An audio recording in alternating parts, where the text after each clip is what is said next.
Himachal Pradesh high court के मुख्य न्यायाधीश के रूप में एमएस रामचंद्र राव ने राजभवन में आज शपथ ली। राज्यपाल शिव प्रताप शुक्ल ने मुख्य न्यायाधीश को पद एवं गोपनीयता की शपथ दिलाई। इस मौके पर मुख्यमंत्री सुखविंदर सिंह सुक्खू, विधानसभा अध्यक्ष कुलदीप पठानिया, नेता विपक्ष जयराम ठाकुर सहित कई नेता व अधिकारी मौजूद रहे। न्यायमूर्ति राव का जन्म 7 अगस्त 1966 को हैदराबाद में हुआ था। 7 सितंबर 1990 को एक वकील के रूप में उनका नामांकन हुआ था।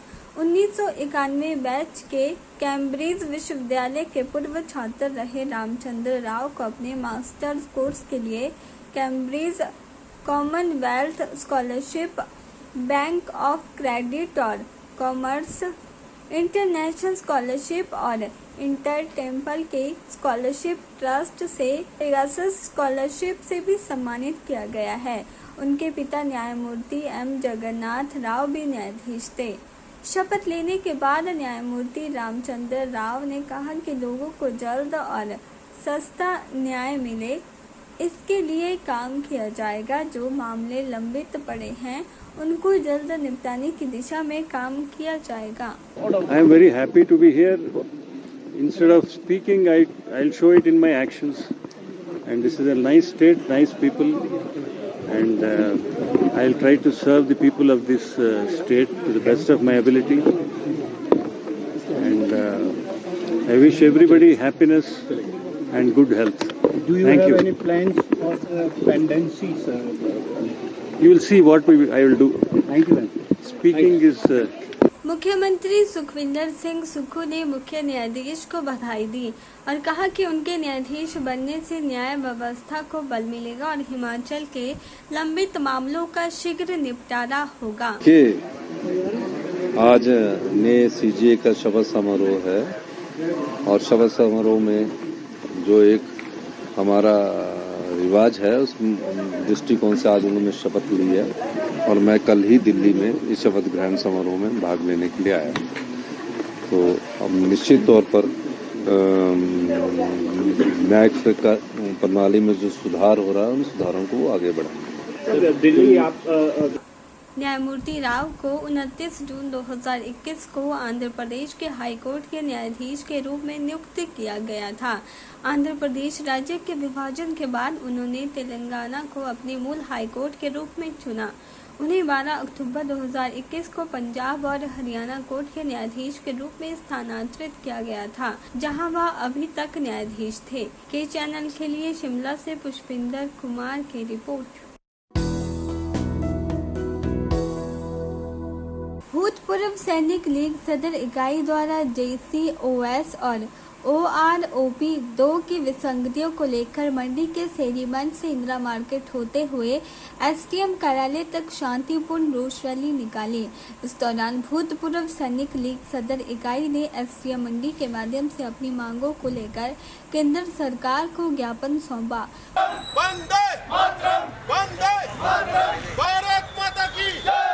भूतपूर्व सैनिक लीग OROP 2 की विसंगतियों को लेकर लंबे समय से दिल्ली के जंतर मंतर पर प्रदर्शन कर रही है। इसी कड़ी में आज भूतपूर्व सैनिक लीग मंडी सभी ब्लॉकों में अपनी मांगों को लेकर रोष रैली निकाली गई है और SDM के माध्यम से केंद्र सरकार को ज्ञापन भेजा जा रहा है। इस अवसर पर भूतपूर्व सैनिक लीग सदर इकाई मंडी के अध्यक्ष सूबेदार शेर सिंह ने बताया कि जवानों व वीरांगनाओं की OROP को जल्द से जल्द बहाल किया जाए और ग्रुप X की विसंगतियों को दूर किया जाए। रोष रैली निकाल रहे हैं। जो हमारे OROP 2 में जो विसंगतियां रही है या हुई है उसके उपलक्ष्य में सदर लीग आज रोष रैली निकाल रही है। या शेरी मंच से होते हुए बाजार के बीच में एक चक्कर लगा करके SDM साहब को मेमोरेंडम सौंपेंगे जिसमें विसंगतियां हैं। हमारी विडो को पेंशन कम, अधिकारियों की विडो को पेंशन ज़्यादा और हमारे जैसे अधिकारी 57 या 60 साल के पेंशन आते हैं उनको भी OROP का बेनिफिट मिल रहा है और जो हमारे 17 साल में आते हैं उनको भी OROP 2 में जो विसंगतियां हैं हम उनकी घोर निंदा करते हैं। और जो असली हकदार है OROP के वो है जो कम उम्र में कम सर्विस में पेंशन आते हैं। अधिकारियों की उनके रैंक के मुताबिक उनको सैलरी ज़्यादा मिलती है और वो 57 या 58 साल में रिटायर आते हैं। हम चाहते हैं कि जो हमारे पूर्व सैनिक कम उम्र में पेंशन आते हैं उनको उनका अधिकार मिले। ऐसे ही हमारी जो वीर नारियां हैं उनको भी उनका अधिकार मिले। जो फर्क है अधिकारी और OR की फैमिली पेंशन का उसका इतना ज़्यादा नहीं होना चाहिए। तो MSP जो है हम सरकार से मांग करते हैं कि ये सबको इक्वल होना चाहिए। MSP में भेदभाव हुआ है। जो MNS हॉस्पिटलों में होती है उनको 10,500 रुपये और एक हमारे जवान को जो है 5,200 तो है।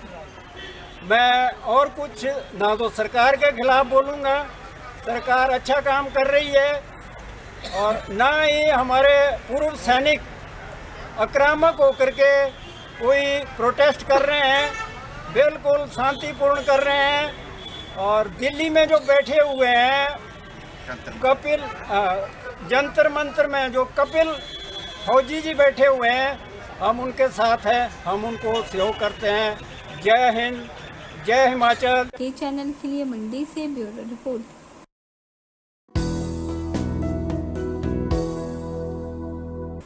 हिमाचल प्रदेश के मुख्यमंत्री सुखविंदर सिंह सुक्खू आज शाम दिल्ली में केंद्रीय वित्त मंत्री से मुलाकात करेंगे और प्रदेश के मुद्दों को लेकर चर्चा करेंगे।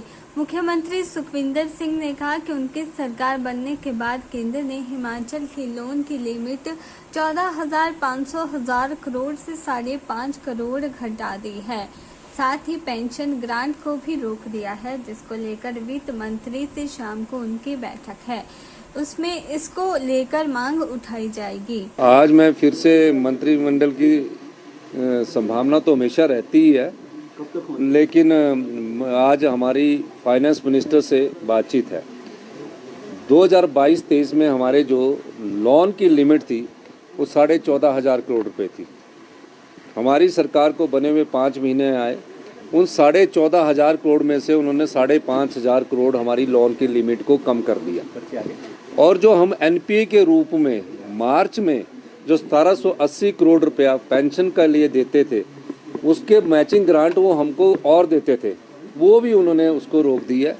हमने फाइनेंस मिनिस्टर से टाइम लिया है और इस संदर्भ में मैं पूरे अधिकारियों की टीम के साथ आज शाम को हमारी दिल्ली में फाइनेंस मिनिस्टर से मुलाकात है।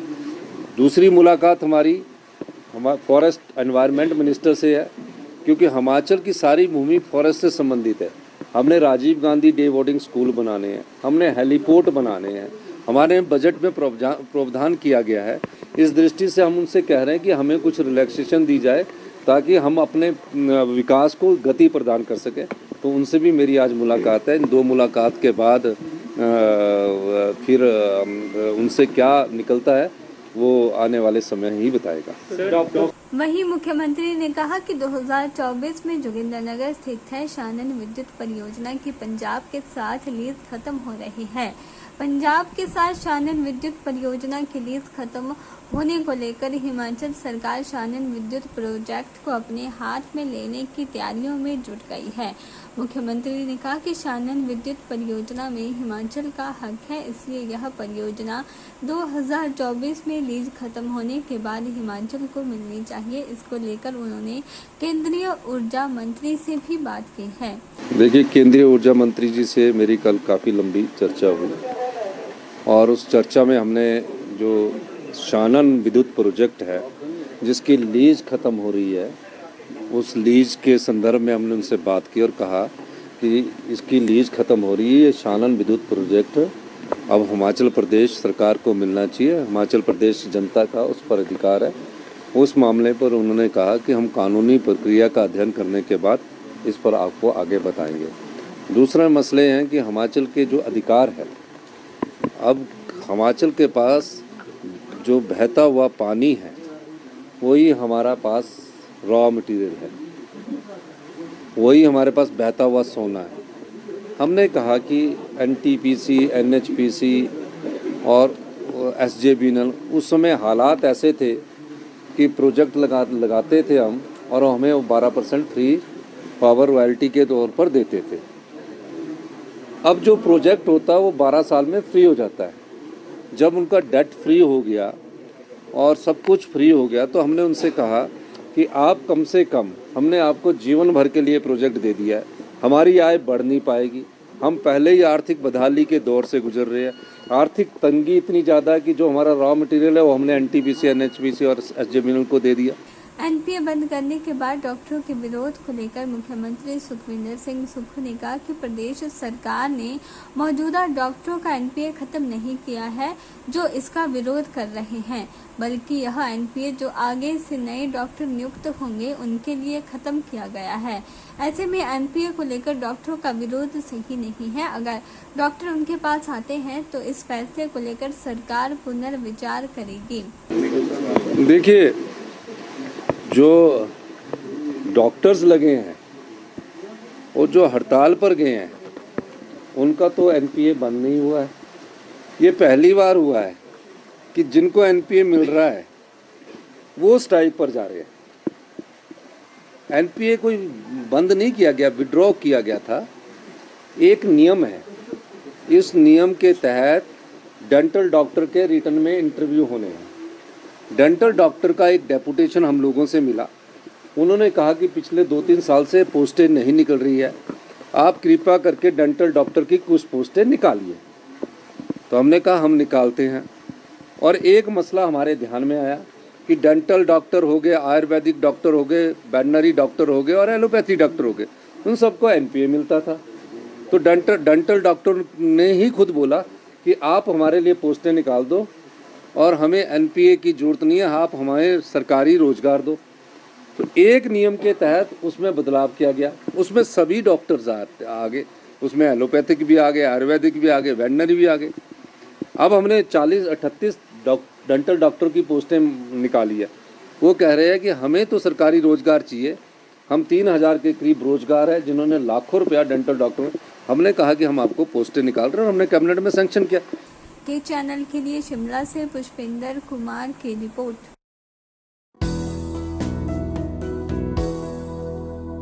डॉक्टरों के नॉन प्रैक्टिसिंग अलाउंस के बंद किए जाने के विरोध में आज दूसरे दिन भी डॉक्टरों की 1.5 घंटे की हड़ताल जारी रही।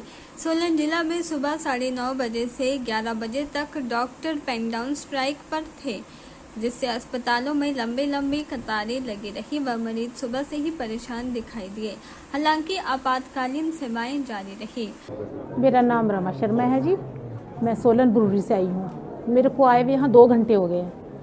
आंखों की बात है, इतने बुजुर्ग भी बैठे हैं, 2-2, 3-3 घंटे से डॉक्टर साहब कोई भी नहीं है और ऐसे परेशान है, इतनी भीड़ लगी है। बोल रहे हैं, कोई बोलते आएंगे, कोई बोलते स्ट्राइक है। अब क्या करें, हम सबके सब परेशान है, इतनी देर से बैठे हैं हम। में दर्द है साहब और चौरी से आए। तो क्या परेशानी है? आंखों में दर्द है ना, यहाँ पे क्या परेशानी? यहाँ परेशानी को बैठे 2 घंटे हो रहे, डॉक्टर मिल नहीं रहे। ये परेशानी बोलो 11 बजे आएंगे। तो ऐसा होना चाहिए। तो अब हम क्या बताएं, होना चाहिए, करें अब जो। हमारे संवाददाता से बात करते हुए मरीजों ने बताया कि वह सुबह से कतारों में परेशान हो रहे हैं, वह चिकित्सक लेट बैठ रहे हैं। उन्होंने कहा कि सभी से अधिक नुकसान इस पेन डाउन स्ट्राइक का मरीजों को झेलना पड़ रहा है। बीमारी की हालात में अस्पताल में घंटों इंतजार करना पड़ रहा है। वहीं जिला सोलन चिकित्सा संघ के अध्यक्ष डॉक्टर कमल अटवाल ने बताया कि डॉक्टरों को प्रोत्साहन के रूप में मिलने वाले एनपीए को सरकार ने एक अधिसूचना में बंद कर दिया है। उन्होंने कहा कि इससे डॉक्टरों का मनोबल टूटा है व जिसके चलते पेन डाउन स्ट्राइक जारी है। ऐसा है कि नोटिफिकेशन करके उन्होंने ये किया है कि जो नए डॉक्टर्स अभी ज्वाइन करेंगे उनके लिए जो नॉन प्रैक्टिसिंग अलाउंस है जो बंद कर दिया उन्होंने, और ये एक बहुत बड़ा एक तरह से अत्याचार है जो नए डॉक्टर आ रहे हैं, और ये दिया जाता है इसलिए ताकि डॉक्टर्स का जो लंबी पढ़ाई के बाद और उसके बाद जो है 24 घंटे की ड्यूटियां करते हैं, दिन रात ड्यूटी करते हैं, और गवर्नमेंट का ये भी रहता है कि प्राइवेट प्रैक्टिस ना करें डॉक्टर, तो उसके लिए ये NPA दिया जाता है। तो एक तरह से प्रोत्साहन है डॉक्टरों के लिए, और इसको गवर्नमेंट ने एक नोटिफिकेशन के साथ बंद कर दिया है, तो हम इसका विरोध कर रहे हैं। गवर्नमेंट चैनल के लिए सोलन से अमरप्रीत सिंह की रिपोर्ट।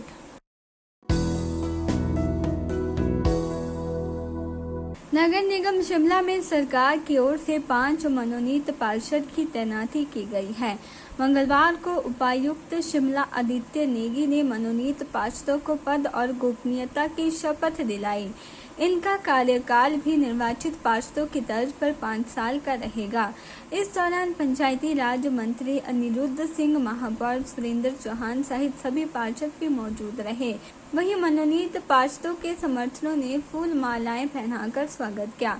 वहीं मनोनीत होने पर पार्षदों ने मुख्यमंत्री का आभार जताया।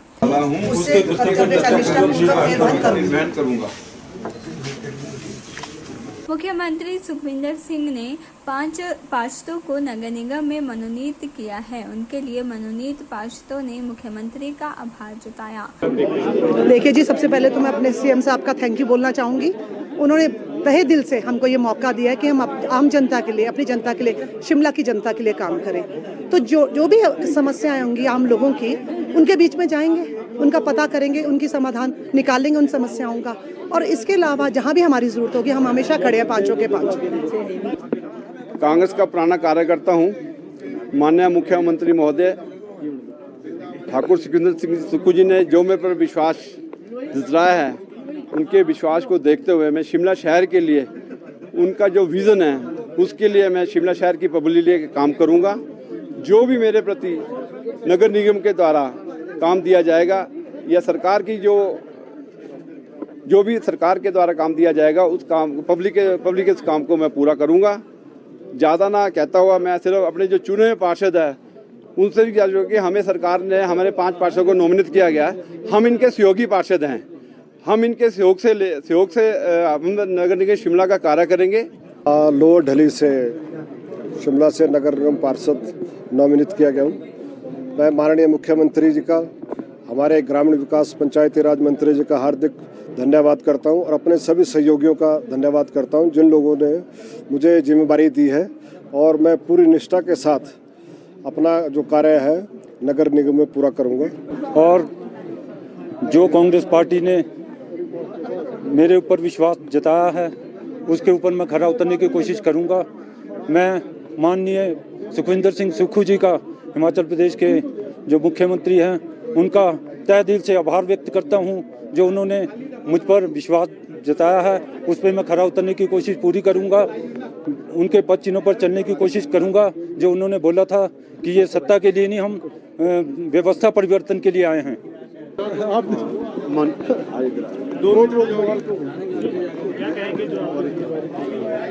मैं इसके लिए मुख्यमंत्री और MLA हरीश जनाता का हार्दिक धन्यवाद करता हूं, जिन्होंने हमें नॉमिनेट किया और फिर यहाँ पे काम करने का मौका दिया।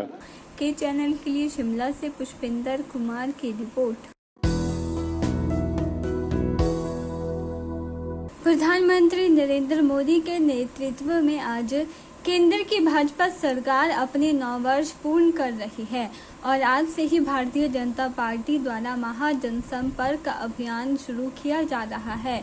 इसी कड़ी में इस विशेष जनसंपर्क अभियान के तहत भाजपा महिला मोर्चा मंडी द्वारा 1 जून से 20 जून तक जनसंपर्क अभियान चलाया जाएगा।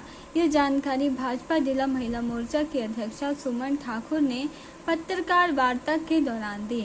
उन्होंने कहा कि प्रधानमंत्री नरेंद्र मोदी ने 9 वर्षों में महिलाओं के हित में कई कल्याणकारी योजनाएं चलाई हैं, और महिलाओं को खेल के मैदान से लेकर संसद तक पहुंचाया है।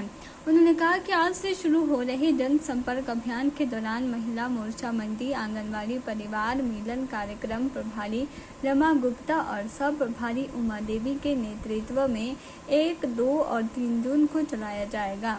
उन्होंने कहा कि दूसरा कार्यक्रम लखपति दीदी स्वागत व संपर्क कार्यक्रम 1 जून से 13 जून तक और तीसरा कार्यक्रम स्वयं सहायता समूह की बहनों के साथ संपर्क एवं संवाद कार्यक्रम 7, 8 व 9 जून को चलेगा, जबकि चौथा कार्यक्रम प्रबुद्ध महिला सम्मेलन कार्यक्रम 13 व 14 जून को व 5वां कार्यक्रम नव मतदाता युवती सम्मेलन होगा और यह कार्यक्रम 18 व 19 जून को आयोजित किया जाएगा। उन्होंने सभी महिला मोर्चा की पदाधिकारी व कार्यकर्ताओं से आग्रह किया है कि इन सभी कार्यक्रम में अपनी सहभागिता सुनिश्चित करें और इन सभी कार्यक्रम को सफल बनाने में अपना सहयोग प्रदान करें। प्रधानमंत्री नरेंद्र मोदी जी ने जो क्रांतिकारी, जो ऐतिहासिक फैसले जो हैं महिलाओं के हित में लिए हुए हैं, वो चाहे हमारी बहनें खेत से लेकर खेल के मैदान तक, सरपंच से लेकर संसद तक, स्कूल से लेकर सेना तक और जमीन से लेकर आसमान तक अपना परचम लहरा रही है। कारण है हमारे प्रधानमंत्री मोदी जी, क्योंकि उन्होंने महिलाओं को जो बड़ी बेड़ियां थी उनको हटाया है और महिलाओं का मनोबल बढ़ा है। देश बदला, परिवेश बदला, महिला अब नहीं रही अबला। बेटियों और महिलाओं के सर्वोच्च विकास के लिए, उनके जीवन को खुशहाल बनाने के लिए मोदी जी ने बहुत अहम कदम उठाए हुए हैं। 9 साल की जो हमारी योजनाएं हैं, महिला मोर्चा जो है संपर्क से जन समर्थन तक एक महासंपर्क अभियान जो है वो शुरू करने जा रहा है। 1 जून 20 जून तक महिला मोर्चा जो है इस जनसंपर्क अभियान को घर घर पहुंचाने में अपनी अहम भूमिका निभाएगा। इसमें हमें 5 बिंदु दिए गए हैं जो हमें कार्यक्रम करने हैं। विशेष रूप से मैं धन्यवाद करना चाहूंगी जिला महिला मोर्चा मंडी की तरफ से मोदी जी का, जिन्होंने कच्चे चूल्हे से व धुएं वाले चूल्हे से महिलाओं को जो है वो बाहर निकाला हुआ है। बात करूंगी उज्ज्वला योजना की और 3 तलाक बिल जो मुस्लिम बहनें हर दिन अपने घर में घुट घुट कर जीती थी, वो बिल पास किया हुआ है। महिलाएं बिना पुरुष के हज यात्रा कर सकती हैं। वो हमारे सम्माननीय मोदी जी ने मान सम्मान जो है महिलाओं को दिया हुआ है। सबसे बड़ी बात, एनडीए में महिलाओं का प्रवेश मोदी जी ने महिलाओं को दिया हुआ है। भारतीय सेना में परमानेंट कमीशन। के चैनल के लिए मंडी से ब्यूरो रिपोर्ट। मंगलवार को शाहपुर में पूर्व सैनिक संगठन शाहपुर की ओर से संगठन के सचिव रतन चंद की अगुवाई में मांगों को लेकर रोष मार्च निकाला गया और एसडीएम शाहपुर के माध्यम से केंद्र सरकार को ज्ञापन भेजा गया।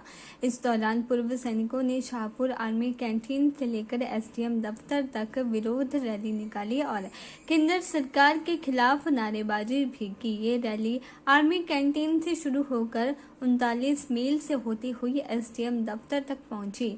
इस दौरान जेसीओ जवान की वेतन विसंगति, विधवा पेंशन और अन्य मुद्दों पर प्रदर्शन किया गया। इस दौरान संगठन के सदस्यों ने कहा कि देश भर के पूर्व सैनिकों की ओर से पिछले 100 दिन से दिल्ली के जंतर मंतर पर धरना प्रदर्शन किया जा रहा है। इससे पहले उन्होंने कई बार प्रशासन के माध्यम से प्रधानमंत्री, राष्ट्रपति और रक्षा मंत्री को ज्ञापन भेजा है, लेकिन उनकी मांगों की तरफ ध्यान नहीं दिया जा रहा है। इस दौरान उन्होंने रोष भरे लहजे में कहा कि केंद्र सरकार हल्के में ना ले। इस समय सबसे ज्यादा सैनिक देश भर में हैं। अगर केंद्र सरकार उनकी मांगों को जल्द स्वीकार नहीं करती है तो देश भर में सैनिक दिल्ली के जंतर मंतर में धरना प्रदर्शन करेंगे। उन्होंने चेतावनी देते हुए कहा कि अगर सैनिक दुश्मनों को मार सकता है तो खुद भी देश के लिए शहीद भी हो सकता है, तो केंद्र सरकार हमें हल्के में ना ले। हम वोट के माध्यम से सरकार बना सकते हैं और गिरा भी सकते हैं। अगर केंद्र सरकार ने उनकी लंबित मांगों को जल्द पूरा नहीं किया तो आने वाले लोकसभा चुनाव 2014 में इसका जवाब दिया जाएगा। और ये हमारा 20 फरवरी से 3 महीने हो गए हमारे ऐसे धरना प्रदर्शन को चलते हुए। हमारी पेमेंट की जितनी भी संधियाँ इसकी पेंशन संबंधी जितनी भी ये थी उनके ज्ञापन हमने 2-3 बार दिए हैं। प्रदर्शन के बारे में हम ऐसा कहना चाहते हैं कि शाहपुर से हमारी जो एसोसिएशन है आज 100 दिन पूरे होने वाले हैं और जो हमारे जो वेटरन हैं सैनिक जो हैं उन्होंने दिल्ली में धरना दिया हुआ है, मगर आज तक सरकार के कानों में जूं तक नहीं रेंग रही है। सरकार पता नहीं किसकी ओर देख रही है। ये हमें हल्के में ना ले, क्योंकि सबसे जो जवान जो है वो इसी में ही है, ऑफिसर जो है वो अलग हैं, तो जवान जो है वो इस वक्त पूरे जोश के साथ हैं। और ऐसा ना हो कि आने वाले समय में सभी जितने जवान हैं पूरे भारतवर्ष के जो जवान हैं वो जंतर मंतर के ऊपर धरना देकर सरकार को, क्योंकि 24 भी आ रहा है, तो ये ना सोचे जो सरकार सेंटर में बैठी है कि 24 को कोई फर्क नहीं पड़ता। जब जवान के अंदर खून, जब बॉर्डर के ऊपर अगर हम दुश्मन को गोली मार सकते हैं तो यहाँ पर भी वोट के द्वारा राजनीति को बदल सकते हैं, क्योंकि सरकार जो इसकी ओर ध्यान नहीं दे रही है। चाहे रक्षा मंत्री के पास भी सभी हमारे जवान गए, प्रधानमंत्री को भी हमने विज्ञापन भेजे, राष्ट्रपति को भी भेजे यहाँ से, मगर किसी ने इसकी ओर धरने की ओर बिल्कुल संकेतिक उन्होंने कोई मैसेज ही नहीं दिया कि हमारे जो जवान हैं जो कि 24 घंटे वहाँ बॉर्डर पे लड़ते रहते हैं, वहाँ पर देश की रक्षा कर रहे हैं, यहाँ मजे से हर जगह जो है वो चाहे अफसरशाही है, चाहे हमारे जो अफसर रिटायर्ड हैं वो मजे से सो रहे हैं, मगर जवानों की और किसी का और भी ध्यान नहीं जा रहा है। जो सबसे पहले जो मांग है, हमारी जो विसंगतियां हैं, जैसे हमारे जो जवान उनको एमएसपी जो है, जवानों को एमएसपी बिल्कुल नहीं दी जा रही है। जो एमएसपी है वो जैसे हमारे जो सीनियर्स हैं उनको किसी को 10,500 दी जा रही है, किसी को 15,000 दी जा रही है, मगर जवान को क्या दे, कुछ भी नहीं दी जा रही है। सबसे पहले तो जो एमएसपी है सबकी बराबर होनी चाहिए। चैनल के लिए धर्मशाला से ब्यूरो रिपोर्ट।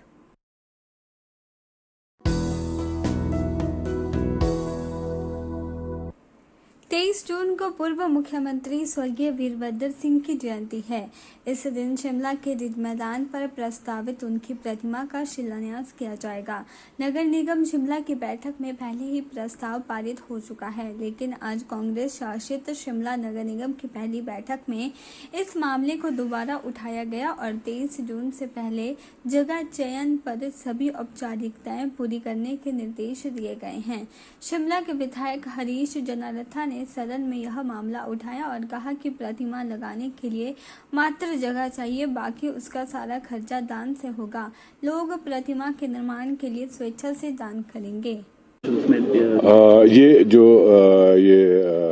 प्रस्ताव था ये पिछले पारित हो गया था हाउस में। हाउस ने हैज एग्रीड कि वो अलॉट करेगी एक जगह माल रोड पे और उस पे रिज पे, जहाँ पे कि माननीय स्वर्गीय राजा वीरभद्र सिंह जी का एक स्टैचू लगना है। और उसका भी हमने ये सोचा है कि उसमें ना कोई बोझ वो म्यूनिसिपल कॉर्पोरेशन पे फाइनेंशियली पड़ने वाला है, ना स्टेट गवर्नमेंट पे। उसमें सारा के सारा जो पैसा है वो हिमाचल की जनता खुद अपने इच्छा अनुसार देंगे और बहुत नॉमिनल सा अमाउंट हम उसमें एक लिमिटेशन फिक्स करेंगे। हो सकता है 100 या 200 रुपए से ऊपर हम उसमें डोनेशन किसी से नहीं लेने का प्रयास करेंगे, सिर्फ इसलिए कि उन्होंने इसके भाग्य लिया है।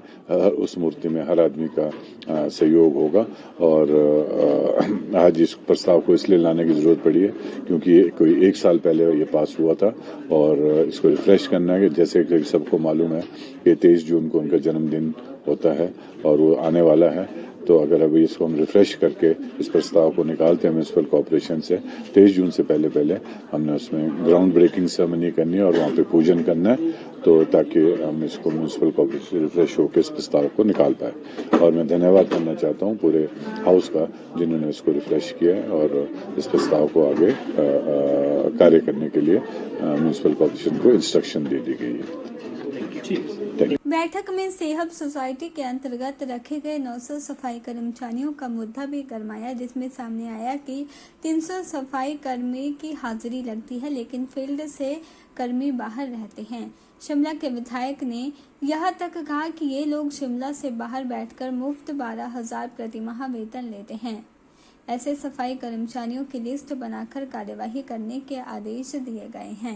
आज पहला हाउस जो है, जो अभी कॉर्पोरेशन इलेक्शन फर्स्ट हाउस था, मेयर साहब हमारे सुरेंद्र चौहान जो मेयर हैं उनकी अध्यक्षता में पहला हाउस था, जिसको हमने भी अटेंड किया है और बड़ा अच्छा गया है। सभी ने एक दूसरे का जो है समर्थन साथ देने की बात करी है और इकट्ठे मिलके हाउस चलाना है यही। और सरकार की तरफ से हमने आश्वासन दिया है कि फंडिंग के मामले में शिमला शहर के लिए कोई कमी नहीं आएगी। अधिकारी को आपने निर्देश दिया है कि बैठक में वो मौजूद। देखिए, मैं बोलना चाहता हूँ, हमने प्रीविक में जिला परिषद मेंबर भी रहा हूँ, चेयरमैन भी रहा हूँ और हाउस एमसी के भी हम एसोसिएट मेंबर तीसरा टर्म है, उसके भी हम रहे हैं। तो देखते हैं कई बारी जो कुछ अधिकारीगण होते हैं वो बड़ा लाइटली ले लेते हैं काउंसलर्स को या जिला परिषद मेंबर्स को या बीडीसी मेंबर्स को लाइटली, वो आते ही नहीं है और अपने कई बार कोई भी उपस्थित नहीं होगा और कई बार अपने जूनियर्स को भेज देंगे।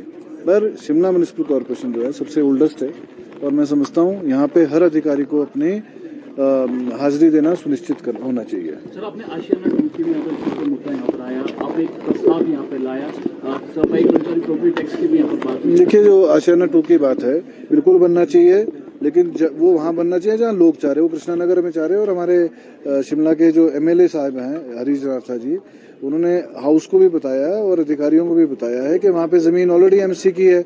आप उधर नाम जहाँ अभी प्रस्तावित था वहाँ कॉलेज के लिए जमीन जो है वो राजा वीरभद्र सिंह जी के समय में वहाँ पे कॉलेज के लिए जो है ट्रांसफर करने की हाउस ने ही पास करी थी एजुकेशन डिपार्टमेंट के नाम। बाद में जो है ये आशियाना टू के लिए किया गया। वहाँ के स्थानीय लोगों का भी कहना है कि यहाँ पे कॉलेज आना चाहिए और आशियाना भी ये भी बनना चाहिए। इस बात से भी हम लोग बिल्कुल इसके लिए गंभीर हैं। नगर निगम शिमला की पहली बैठक में प्रॉपर्टी टैक्स को लेकर भी मामला उठाया गया, जिसमें निगम को दिशा निर्देश दिए गए कि जिन लोगों से करोड़ों लेना है उसको वह वसूल नहीं कर पा रहे हैं, ऊपर से नए और टैक्स लगाए जा रहे हैं। मेयर सुरेंद्र चौहान ने कहा कि शिमला शहर के विकास के लिए हर प्रयास किए जाएंगे। पार्किंग, पानी व टैक्स को लेकर निगम बड़े फैसले करने जा रहा है ताकि शहर के लोगों को राहत मिल सके।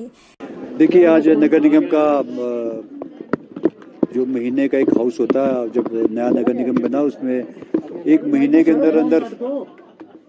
अंदर एक हाउस करना होता है। उसकी बैठक आज हमने रखी थी, जिसमें कुछ रेजोल्यूशंस थे, कुछ प्रस्ताव थे, कुछ एक क्वेश्चन था और जिसको लेकर के हमने विस्तृत चर्चा की और हमने सभी ने हमारे नए जो चुने नुमाइंदे थे सबको हमने मुबारकबाद भी दी और माननीय हमारे मंत्री अनिरुद्ध सिंह जी भी थे और शिमला शहर के विधायक हरीश जनार्था जी भी थे और जो एसोसिएट मेंबर तीसरे विक्रमादित्य जी सिंह थे, उनके साथ मेरी चर्चा हो गई थी। उन्होंने भी इस हाउस में आना था, लेकिन वो दिल्ली में नितिन गडकरी से उनकी बैठक है, इसकी वजह से वो नहीं आ पाए और विस्तृत हमारी चर्चा हुई और बड़े अच्छे माहौल में और अच्छे स्वार्थपूर्ण माहौल में हमारा बैठक हुआ और ये आगे भी जारी रहेगा। सर, एक महत्वपूर्ण मुद्दा आया है कि जो काम पे ही नहीं आते हैं तो उनके खिलाफ कार्रवाई की जाएगी।